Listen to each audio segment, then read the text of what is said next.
Ngakhulela emhlambini wabafethu abangifisela ithuna mina. Mangifisa ukubona ikusasa lami bengisitha, mina ngafunda okuningi emehlweni esitha. Namanje ngisayimfuyo eluswa umkhuleko wesalukwazi sangikhulisa. Ngalinyazwa yimina ngokuphuza ukubona ulaka lenzondo lisegcekeni mhla ngishanela amabala. Babhala igama lami ekufeni ngisaphila laba, wafika uThixo walicisha ngaqhubeka nempilo.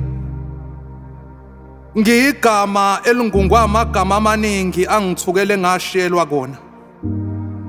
Sengimphezu kokhakhayi lwezinyembezi engizikhalile, ngibuka wonke amathuna engihambelwa wona. Ubuhlungu engabuzwa mhla ngiphuca ukhuluma duma, ngangithi kuyaqedwa ngami kanti kusakhiwa mina. Ningangibangi, nginomnikazi engashiwa kuye oyonabela mina mhla naxola. Uhambo lwakhe libanzi, ungumdobi owavika indlala ngezinhlanzi. Izintandane zayisinela eyakhe ingoma, zithi ziyawazi lo mphefumulo wakhuliswa isalukwazi seRoma. Meya phambili phoni mvimbelani oyonithula imithwalo emahlombe. Awubheke nje eniyomguqela kusasa senamkhomba ngemini enezimpawu zokuhlulwa impilo. Hey madoda, kusasekuseni ukuthi ngaye Ethuneni lenyama.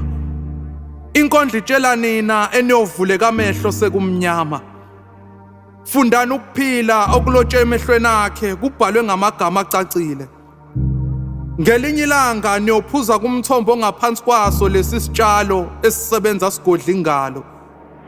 Kazi niwathathe phela amandla okulwa nomuntu onamandla okunqobela izimpi zenu, umzukulu kaMthombeni.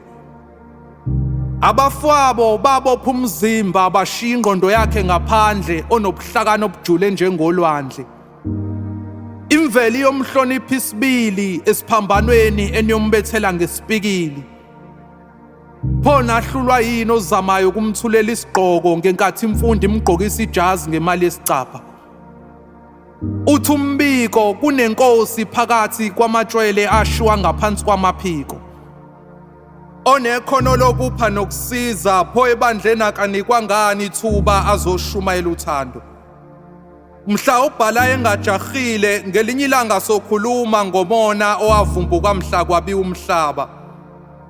Ngakho ngingangibuzi ngalamaketangu asesihlakaleni, ngaboshwa isitha segazi mina.